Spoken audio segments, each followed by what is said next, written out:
Very warm welcome to everybody, and huge thanks to the whole organising committee for inviting me to say some words at the start of the conference, and to the Vice Prime Minister and Minister of Health, thank you very much for joining us. For all the work we do, political support is not a given, and try to achieve things without that political support, it's extraordinarily difficult. Sometimes it's difficult with political support, but try and do it without political support. And the support from the political system here, having spent yesterday talking to various arms of government here in the Czech Republic, is clearly very strong. And that's something that we are hugely grateful to. Milosevic, thank you very much. If the 2017 conference was the best you'd been to, the only thing I'd add to that is, presumably, you mean the best you'd been to in 2017, and 2024 will be the best conference you've ever done. And a very personal thanks, because yesterday I lost my pen, and Milosevic spent most of yesterday evening finding it, and we found it again, so thank you very much. This is my second visit to Prague, and I'll just share you, I hate to admit it, but the last time I was here was in the last century.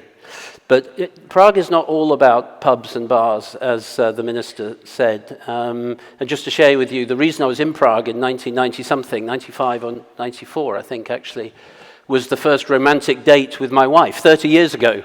And so, you know, when you're looking at Prague, bars are one thing, but there's romance as well, if you look for it. We didn't meet here, by the way, we met somewhere else, but this was our first romantic date. I'm going to say three things to frame, and then three suggestions. And so if you're jet lagged and you want to fall asleep in the middle 10 minutes, then please do, because I'll repeat them at the end, so you won't miss anything. Firstly, I think we are, and I've not felt this before in my 30 years professional career, but I think we are in the midst of a scientific golden age. If you go back to 2017 even, so that's 7 years ago, 8 years ago, and just think what we've been through, think where you were in 2017 and what you were doing. And then you go back to the beginning of your career, whether it's you're young or you're my generation or even older, and just think what the scientific advances that we take for granted today, which were just not possible a decade ago, or 20 years ago.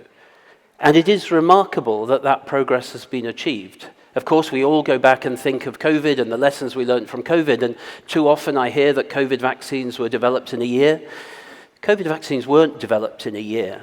They were developed over a 20-year period because countries around the world invested in discovery and basic science and funded people with odd ideas that didn't seem to be going anywhere, but eventually led to our COVID vaccines. The lesson to me from that is if we don't invest in science over many, many, many years, we won't have those apparent breakthroughs that come through. But if you look in almost every areas of public health and medicine, and many others, from water to energy to all aspects of our lives and our culture, then the progress has been truly staggering.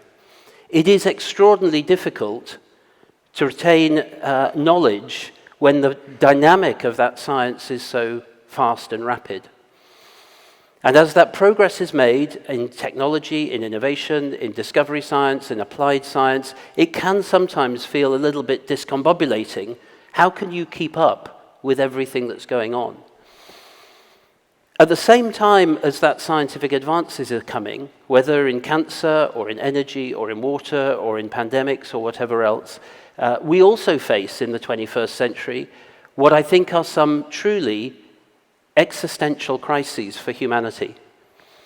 And the decisions we make in this early phase of the 21st century, I think, will be absolutely pivotal to our ability to see through this century. And we should all look back to the last century, and that didn't go so well during certain parts of it. In that complicated world, we have a geopolitical crisis of countries polarized in their opinions, and of course conflict very close to where we're sitting in comfort now, and also in many other parts of the world. We live in a very complicated age, and some of those challenges are truly existential. Climate change, biodiversity loss, where future energy will come from, where water will come from, and of course in the arena of medicine and public health. And yet, so at the same time, we have this golden scientific age And we have enormous global challenges, none of which can be addressed without a scientific input and evidence and advice. And yet at that very time, when we have this scientific golden age and these enormous challenges, we are falling, or in danger of falling, into an era when our scientific endeavor is diverging from our political systems. And in various countries around the world, not to be named, there's a movement amongst society, all of our societies in fact, of a non-acceptance of that scientific basic principles. That is a huge risk if we're going to address the great challenges of the 21st century.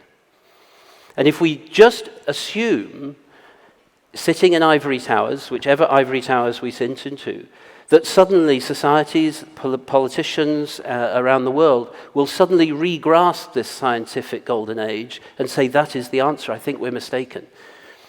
It is up to all of us to lean into that debate, because if we don't lean into that debate and make the case for science and for evidence as part of our society, a part of our culture, and part of a way of addressing the great challenges of the 21st century, then I can assure you, and you may see some of this tonight on a TV debate if you're able to stay up to watch it, then others will define that space and there will be a vacuum.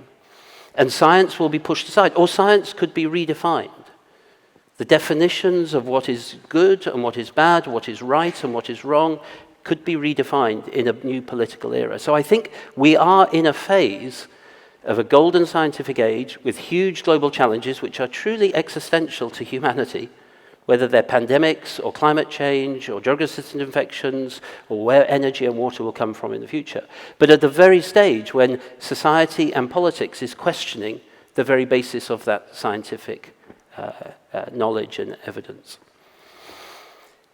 That's where this community, and I say this community broadly here, and of course those online or beyond, this is a responsibility, I think, for you, and we include ourselves within the science team at WHO in this, because I think what you stand for and have stood for over 20, 30, 40 years, whatever the long-term history is defining the very way that evidence is gathered, the way it's analyzed, and the way it's communicated to the public and to policymakers and politicians.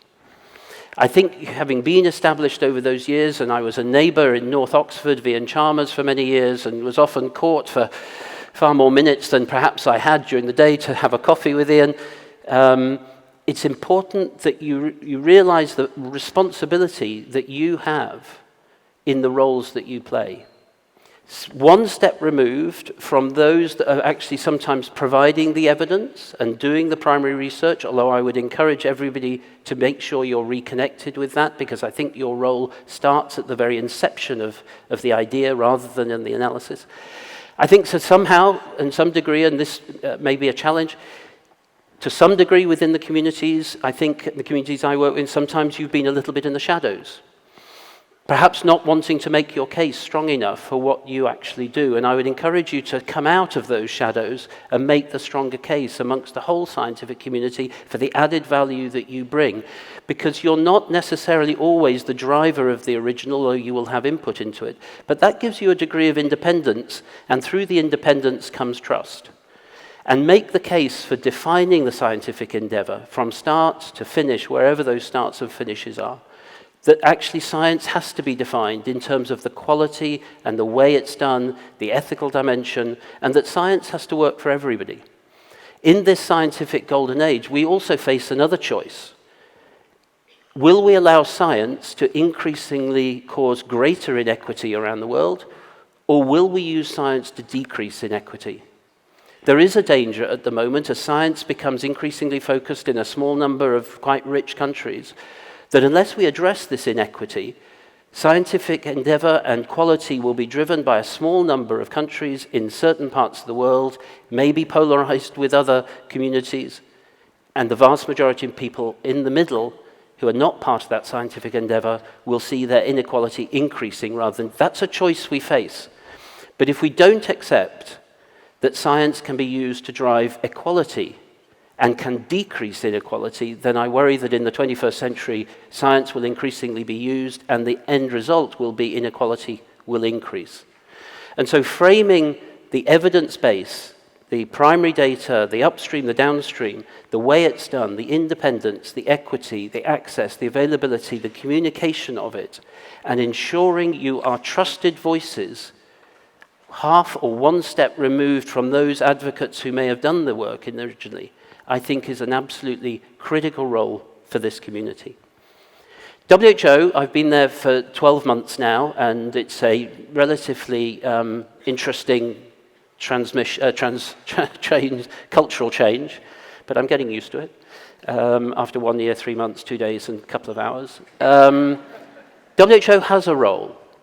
In an era when multilateralism is being questioned, the fact that WHO is a home for 194 countries, it can make the case for all 194 countries, and in the sometimes complicated and sometimes frustrating voting system within the WHO, nevertheless, every country, however big, however small, has a vote. I'm not criticizing United Nations in New York, but of course we have a Security Council in the UN. That is a different body within a single system. WHO doesn't have the equivalent. So 194 countries have exactly the same voice within the system. That's a very, very powerful voice. And of course, WHO, if you strip away many things WHO does, at the heart is its normative functions, its guidelines, available not just to poor countries, but middle countries and rich countries. It is there for everybody. And WHO would very much like to be part of this community, to not do what you do. WHO should only do what it can do and not what others can do better. But WHO should play a role, I think, in helping you reach the countries that you may struggle to reach and make the voice for the 194 countries in terms of ethics, in terms of equity, in terms of access, in terms of being trusted and independent, and that ultimately WHO is a scientifically driven organization. And that is what we've tried to do over many years, but particularly over the last 12 months as the chief scientist at WHO. So I hope you see WHO not as a competitor, not as somebody that will get in the way of your work or criticize what you do, but a strong partner that can help, we hope, you do what you do to make sure that we use science to achieve greater equity in the world, that it's available to everybody, and that the world is a better place because we frame our culture, our society, and the decisions we make within the scientific endeavor, and we use that science to influence policy and agenda. 2 final things to say as a public relations exercise. Please look out for the WHO bulletin this week, I think, Basha, this week coming out, Lisa, which will frame, I hope, everything we're doing. And on Friday the 13th, which I hope is not a worrying date to host something, we'll be bringing together the Global Coalition for Evidence. Again, to try and bring together, in a spirit of cooperation and collaboration, not competition, these various activities that are going on, the plurality of which you see on the table, on the desk here, is so important that it doesn't become monolithic, that there is different approaches to doing things. So thank you very much for joining. Thank you for giving WHO a chance to speak at the start. And I leave you with the thought of a scientific golden age. How we use that science to address the great challenges of the 21st century will determine the outcome of the 21st century. And we can either use that science to decrease inequality around the world. If we do nothing, my concern is inequality will increase. That's our responsibility as we leave here. It's a privilege and a joy, and even sometimes romantic, to come to places like Prague. It doesn't matter what's said here in warm words. The responsibility of the privilege of being here is what you do when you leave. And in between now and next gathering, what have I done that lived up to the words we said here? Thank you.